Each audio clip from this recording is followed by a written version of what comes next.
मैंने आपको प्रॉमिस किया था कि 3 बेस्ट इन्वेस्टमेंट्स इन गोल्ड आपको मैं ज़रूर बताऊंगी। और हमेशा सुनते आए हैं गोल्ड लेना है तो ज्वेलरी में इन्वेस्ट मत करो, ज्वेलरी में इन्वेस्ट मत करो। मैं तो कह रही हूँ, अगर आपके करियर की और आपकी लाइफ की, आपके पार्टनर के साथ बिगनिंग है और इनिशियल स्टेज है, तो हर छोटे बड़े इवेंट पे आप गोल्ड गिफ्ट करो अपने स्पाउस को। और ये वीडियो बहुत ही वायरल होने वाला है, क्योंकि सभी शेयर करने वाले हैं कि भाई गोल्ड गिफ्ट करो। हस्बैंड्स के पास जाएगी, फ्रेंड्स के पास जाएगी, भाई गोल्ड गिफ्ट करो। हाँ, तो गोल्ड गिफ्ट कैसे करो? गोल्ड गिफ्ट इसलिए करो क्योंकि जब हमारी लाइफ की इनिशियल स्टेजेस होती हैं और हम हर बर्थडे पे, हर एनिवर्सरी पे हम कुछ ना कुछ अपने स्पाउस को अच्छा गिफ्ट देते ही देते हैं। अच्छा, कई बार ये पॉइंट उठता है कि गोल्ड इसलिए नहीं क्योंकि गोल्ड पे मेकिंग देनी पड़ती है। तो ठीक है, माना मैंने कि 15% 18% मेकिंग देनी पड़ती है। हाँ, एक चीज़ का ज़रूर ध्यान रखना है कि जब हम गोल्ड परचेज़ करें तो वो ब्रांडेड शॉप होनी चाहिए।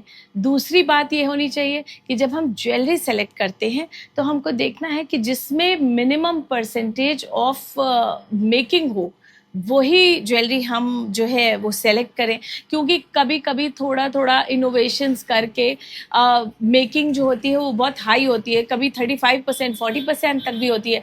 तो वहाँ पे थोड़ा सा ध्यान देना है कि जो मिनिमम स्लॉट हो मेकिंग चार्जेस का, उसी में हम अपनी ज्वेलरी जो है वो शॉर्टलिस्ट करें।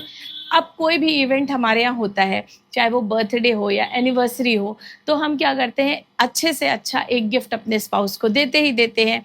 अच्छा, अब वो गिफ्ट क्या होता है, वो 5 इयर्स बाद या 2 इयर्स बाद वो गिफ्ट किसी काम का नहीं रहता है। बट अगर आप गोल्ड लेते हैं या गोल्ड का कोई छोटा भी गिफ्ट देते हैं, तो माना कि मैंने 15 to 20% आपने मेकिंग दे दी, लेकिन वो मेकिंग क्या, वो तो आपका यूसेज चार्ज है। आप उसको टाइम टू टाइम इकट्ठा भी करते रहे, एक पॉजिटिविटी भी आई, फैमिली में बॉन्डिंग भी अच्छी हुई कि हमारा गोल्ड का गिफ्ट है। और उसके बाद इन सब को हम यूज़ भी करते रहेंगे टाइम टू टाइम। और उसके बाद फिर जब जब हमारे बच्चों का टाइम आएगा कि हमें अगर अब किसी को ज्वेलरी ही देनी है या फिर एक्सचेंज करना है, तो ठीक है, माना हमने वो 15 18 20% जो है वो हमारा यूसेज चार्ज हो गया, फिर भी हमारा इन्वेस्टमेंट तो हो ही गया। हाँ, ये ज़रूर है कि इससे ज़्यादा बड़े बड़े अमाउंट्स का अगर हमको इन्वेस्टमेंट करना है, तब आ गई हमारी दूसरी टेक्निक। तो गोल्ड में इन्वेस्ट करने की सबसे बेस्ट टेक्निक तो है सोवरेन गोल्ड बॉन्ड। ये गवर्नमेंट की तरफ से निकाले जाते हैं और इस बार गवर्नमेंट को उसमें काफ़ी लॉस भी हो गया है, इसलिए शायद ही अब सोवरेन गोल्ड बॉन्ड निकाले जाएं गवर्नमेंट की तरफ से।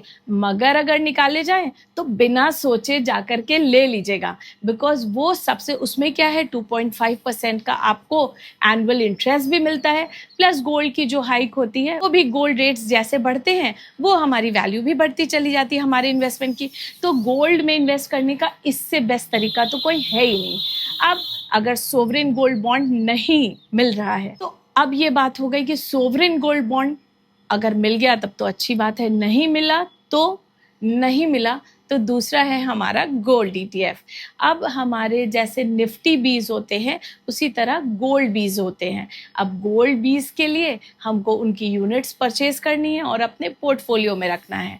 अब जब आप मेरे साथ टाइम टू टाइम बने रहेंगे और मैं आपको पेरेंटिंग के साथ फाइनेंसिंग की भी जो टिप्स दूंगी, उसमें मैं धीरे धीरे आपको सेविंग्स करना, इन्वेस्टमेंट करना, पोर्टफोलियोज मैनेज करना और किस तरह से स्टॉक्स में इन्वेस्टमेंट करते हैं, किस तरह से सेफ स्टॉक्स में करते हैं, लार्ज कैप, मिड कैप और स्मॉल कैप, सबके बारे में धीरे धीरे नॉलेज शेयर करती जाऊंगी। मगर अगर अभी एक साथ कर दूंगी तो कंफ्यूज हो जाएंगे, क्योंकि मेरे तो क्लाइंट्स जो हैं वो अभी धीरे धीरे इन्वेस्टिंग सीख रहे हैं। लेकिन ट्रस्ट बनाए रखिएगा, छोटे छोटे सेविंग्स से किस तरह से बड़े बड़े इन्वेस्टमेंट करने हैं वो मैं आपको हर वीडियो में थोड़ा थोड़ा करके सिखाती जाऊंगी। बट नॉलेज हर दिन थोड़ी थोड़ी ही शेयर होनी चाहिए, तभी दिमाग में सही तरह से बैठ पाती है। तो आगे के वीडियोस को फॉलो करते रहिएगा पेरेंटिंग एंड फाइनेंसिंग टिप्स के लिए। Stay tuned.